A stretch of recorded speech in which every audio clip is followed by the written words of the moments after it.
네, 히브리서 11장은 믿음의 장이라고 불리고 있습니다. 세상에서도 명예의 전당이라는 말을 씁니다. 무슨 뜻입니까? 성취도나 업적이 높은 사람들을 영화면 영화, 스포츠면 스포츠, 야구, 축구, 자기 분야에서 이런 성취가 높은 사람들을 모아서 기념하는 의미가 있습니다. 명예의 전당이요. 그래서 가의 이 히브리서 11장도 믿음에 있어서 명예의 전당이라고 할 만합니다. 자, 먼저 여기 1절에 믿음을 정의하고 있습니다. 뭐라고 말씀합니까? 믿음은 바라는 것들의 실상이요 보이지 않는 것들의 증거니라고 말씀하고 있습니다. 자, 이 뜻을 한번 새겨보려고 하는데요. 먼저 믿음은 보이지 않습니다. 추상적인 개념입니다. 그런데 이 믿음이 실상이라고 하면 믿음이 실제로 보이는 것처럼 추구하는 겁니다. 자, 실상이라는 말을 잘 이해하기 위해서 헬라어를 찾아봤는데요. 자, 신학에서는 많이 사용되는 단어입니다. 말씀드리면은 휘포슈타시스라는 말을 씁니다. 휘프라는 말 그렇게 어려운 말은 아닙니다. 소개라는 뜻입니다. 아래의 소개. 슈타시스는 알맹이라는 뜻입니다. 실체라는 뜻입니다. 그러니까 휘포슈타시스 무슨 뜻입니까? 속에 있는 알맹이라는 뜻입니다. 그럼 우리말로 번역하면 무슨 뜻입니까? 실상이라고 번역해 놨는데요. 실체, 본체, 속알맹이 그런 뜻입니다. 그리고 이것이 사람의 마음과 관련해서 사용되면 속에 들어있는 알맹이니까 확신 이렇게 번역할 수가 있습니다. 자, 이 믿음이 이렇게 실체, 본질 이렇게 지금 설명하지 않았습니까? 그걸 또 다시 설명하기를 보이지 않는 것들의 증거다 이렇게 풀이했습니다. 자, 믿음이 있고 믿음이 작용하죠. 작용하는 것을 보니까 보이지 않는 세계에서 역사하는 뭔가, 보이지 않는 세계 속에 무엇인가가 존재한다는 증거가 바로 이 믿음이 되고 있는 것입니다. 쉽게 말해서 보이지는 않지만 반드시 있다 이런 의미라는 것이죠. 자, 그런데 이런 믿음을 가지고서 믿음을 증명하면서 살았던 믿음의 선진들이 있더라는 것입니다. 그 사람들을 소개하고 있는데요. 자, 첫 번째로 아론을 거론했죠. 이어지는 인물들 오늘 읽은 본문까지는 에녹과 노아와 아브라함과 사라입니다. 자, 이 인물들을 잠시 살펴보고 그 의미를 새겨보고자 합니다. 아벨은 여러 가지로 말할 필요가 없습니다. 여기 단순하게 뭘로써 자기 믿음을 증명했습니까? 예배로서 자기 믿음을 증명했습니다. 아벨이 예배 드린 것을 보니까 그의 믿음이 어떻다는 것을 알 수 있습니다. 자, 그의 비교 대상은 가인입니다. 가인보다 더 나은 예배를 드렸습니다. 가인의 예배는 어떻게 우리가 판단할 수 있습니까? 성경대로 그는 진심이 없는 예배를 드렸습니다. 하나님 경외하지 않았습니다. 신실하지 않았습니다. 하나님을 가볍게 여긴 것이죠. 이것이 실패하는 예배의 특징들입니다. 오늘날 우리들도 참으로 진실되게 드린 예배가 있는가 하면 이렇게 가벼이 드린 예배가 있습니다. 너나 할 것 없이 이렇게 경험했을 것이라고 생각합니다. 그러므로 우리는 스스로에게 이제 물어야 되겠습니다.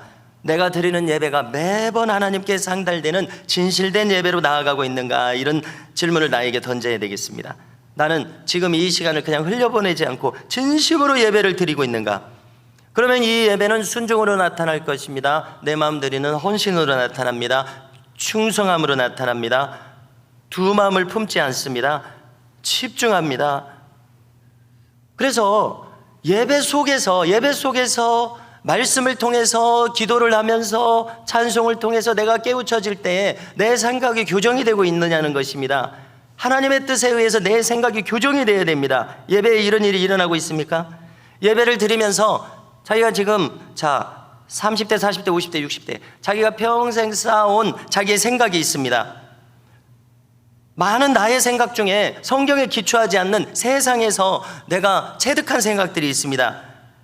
그런데 예배를 말입니다. 하나님의 말씀이 선포될 때 자기 생각으로 판단하고 그것을 끝내는 사람들이 수도 없이 많습니다. 귀를 막는 사람들이 많습니다. 자기가 터득한 것으로 판단하고 거부하는 사람들이 있습니다. 정당하게 하나님의 말씀이 나타나고 있음에도 불구하고요. 이것은 예배가 아니라는 것입니다. 우리 모두에게 하는 말입니다. 예배는 하나님의 뜻에 의해서 내 생각이 교정되는 것이 바로 예배입니다. 왜? 하나님의 생각은 영원하기 때문에 그렇습니다. 이 지상에서 우리는 100년을 살면서 아무리 내가 경륜이 많아도 영원하신 하나님의 생각에 의해서 내 생각이 교정돼야 되죠. 하나님의 말씀이 들려진다면요, 만일 내 평생 70년 만에 처음 들은 말씀이라도 내 속에 새겨져 있지 않아가지고, 그러나 하나님의 말씀이면은 내 생각을 지워버리고 하나님의 말씀을 하나님처럼 영접해야 될 줄로 믿습니다. 내 생각을 고쳐야 됩니다. 그러므로 그것이 쌓여가서 마침내 하나님의 사람이 만들어집니다. 가인과 아벨이 비교되고 있는데 두 사람의 운명이 여기서 극명하게 갈렸습니다. 그러므로 우리는 아벨의 길을 가야 되겠습니다. 아벨의 예배, 하나님께서 고개를 끄덕이시면서 인정하시는 사람, 아벨이 그런 사람이었습니다. 이런 예배로 평생 나아갈 수 있기를 주님의 이름으로 축원합니다. 두 번째로요, 에녹의 특징은 무엇일까요? 그는 인류 최초로 승천한 사람입니다. 그런데 이 승천하기 전에 성경이 그에 대해서 딱 한마디 하는 것은 무엇이냐면 하나님께 기쁨이 된 사람입니다. 하나님을 기쁘시게 한 사람입니다. 그래서 우리는 자세한 것은 전혀 적어놓지 않았기 때문에 궁금하게 되는 거죠. 에녹도 나도 똑같은 사람입니다. 똑같이 24시간을 살아가고 있습니다. 그런데 그는 하나님을 기쁘시게 했다는 것이에요. 그러므로 우리는 이것을 이제 묵상할 필요가 있습니다. 도대체 어떤 마음으로 살았길래, 어떤 행함을 했길래 기쁘시게 했는가? 그래서 저도 한 가지 계기를 가지고 한번 생각해 봤습니다. 자, 제가 읽은 것 중에 어떤 수도사가 자기 수도 생활의 수기를 하나 적었습니다. 이제 수도사로서 살아가는 중에 모기가 왱왱거리는 겁니다. 자, 모기가 왱왱거리 누구나 경험할 수 있죠. 그래서 그 모기를 탁 하고 마주쳐서 죽였습니다. 그리고는 이제 즉시 깨달아지는 거예요. 뭐가 깨달으냐면 이렇게 생각하는 거예요. 이분은 아이고, 내가 이렇게 아직도 혈기가 많구나, 이렇게 생각하는 거예요. 모기 이렇게 죽였다고요. 자, 이세종 선생을 꽤 거론했습니다. 광주 바로 아래가 화순이더라고요. 100여 년 전에 그냥 성경만 읽고 수도사처럼 성인처럼 성 프란시스코처럼 살아갔던 분입니다. 호세아를 닮은 성자라는 책이 있습니다. 거기 이제 자세히 이분에 대해서 나와 있는데요. 자, 이분에 대한 일화를 한번 소개해 드렸죠. 이제 이분이 말씀으로 깊이 다져진 분이 되었습니다. 길을 가는데 동네 아이들이 길을 막고 서서 못 가게 하는 겁니다. 놀리는 겁니다. 그러면은 어른이니까 야, 비켜라, 저쪽으로 가라, 이렇게 말을 강하게 할 수 있죠. 그런데 거기를 지나가지 못하고 그 아이들한테 걸려서 쩔쩔매고 거기 서 있는 것입니다. 여러분, 너무 놀랍지 않습니까? 그래서 생각해 보게 됩니다. 이런 것 아니었을까?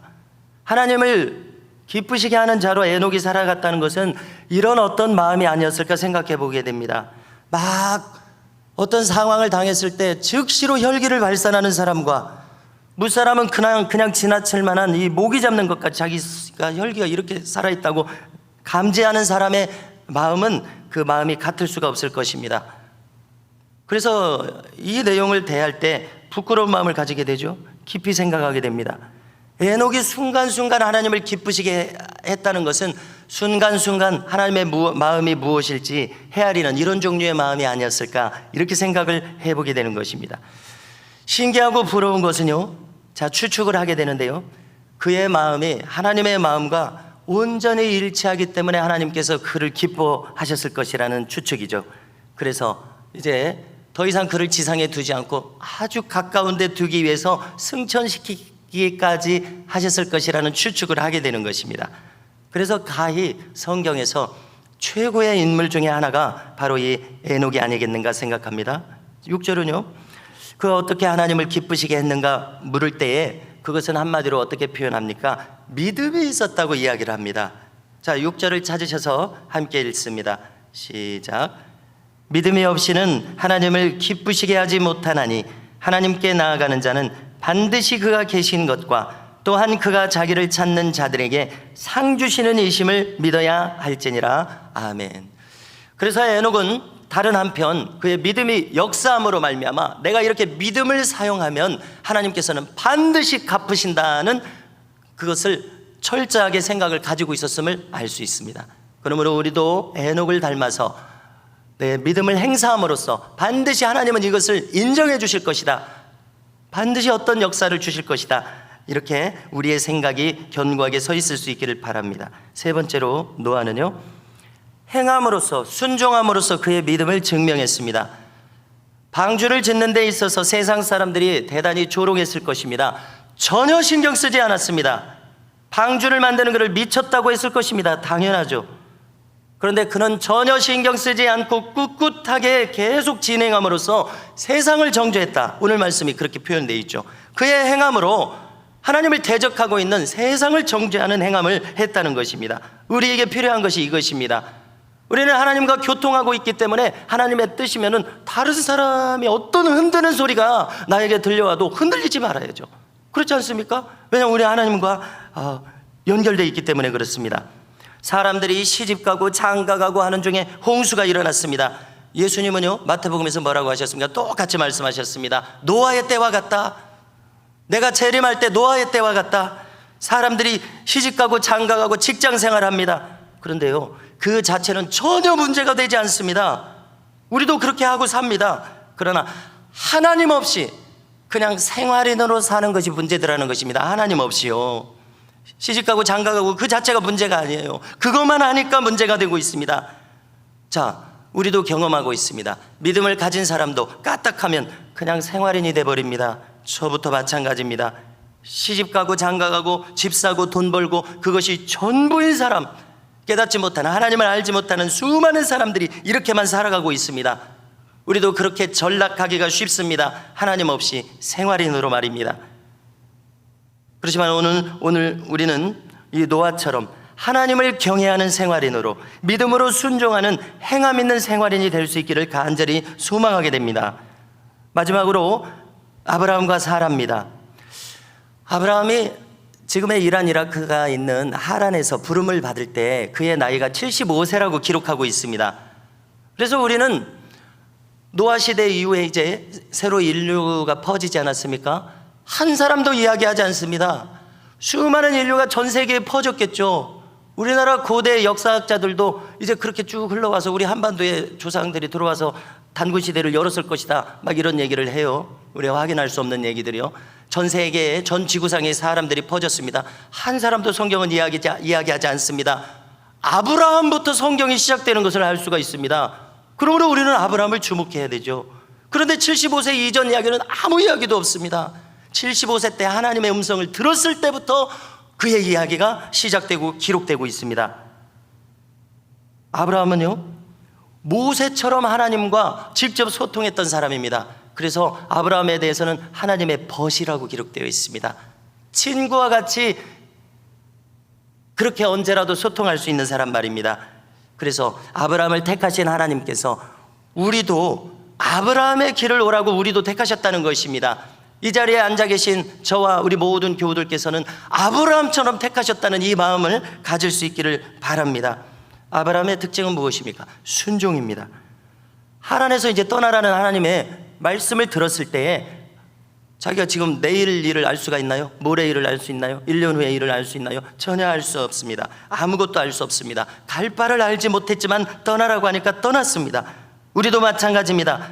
자, 우리가 지금까지 살아왔어도 내일 일을 알 수가 없습니다. 오늘 무슨 일어날지 알 수가 없습니다. 갈 바를 알지 못하고 떠나는 것이 믿음의 길입니다. 일거수일투족이 예고되어 있지 않습니다. 보이지 않는 곳을 향해 발걸음을 내디디는 것이 믿음입니다. 자, 아브라함과 사라가 받은 약속은 한마디로 무엇이었습니까? 네 몸에서 난 씨로서 수많은 후손을 생육하게 하겠다는 약속이었습니다. 그런데요, 그 약속은 100세 정도나 되어서야 더디게 이루어졌습니다. 10년, 20년 이상에 막 걸렸습니다. 그러나 우리가 아시는 대로 필연코 성취되었습니다. 우리는 영적인 아브라함 자손이죠. 우리도 아브라함의 자손입니다. 셀 수 없는 바다의 모래, 하늘의 별과 같이 셀 수 없는 믿음의 후손들, 이스라엘의 후손들이 그에게 약속한 대로 성취되었습니다. 반드시 성취되었습니다. 자, 그런데 더디게 성취됐죠. 100세에 성취되었으니까요. 그것은 무엇입니까? 성취될 때까지 하나님과 아브라함, 사라가 믿음의 줄다리기가 계속 있었다는 것입니다. 무의미한 시간들이 아니었습니다. 성취될 때까지 하나님께서는 그의 믿음을 연단시키고 있었습니다. 확실한 믿음이 되게 하기 위해서요. 우리도 마찬가지겠죠. 성도 여러분, 이 믿음의 사람들을 주목하십시오. 특징을 주목하십시오. 오늘 우리가 간단하게 정리할 수 있습니다. 그리고 모방하라는 것입니다. 그래서 알려준 것입니다. 그들의 예배에 대해서, 행함에 대해서, 순종에 대해서, 결단에 대해서, 그들의 기도 생활에 대해서 믿음의 사람들의 특징입니다. 복잡한 것도 아니죠. 그렇지만 결코 쉬운 것은 아닙니다. 그들은 결코 가만히 있지 않았습니다. 가만히 있으면 아무 일도 일어나지 않습니다. 당연하죠. 그들의 행함으로써 믿음이 있다는 것을 증명했습니다. 예배다운 예배, 듣고 순종함, 행함으로 순종함, 하나님과 통하는 기도, 무모하게 발을 내딛는 이런 결단의 사람들이었는데요, 오늘도 우리도 이들의 믿음의 행함을 모방하고 따를 수 있기를 주님의 이름으로 축복합니다.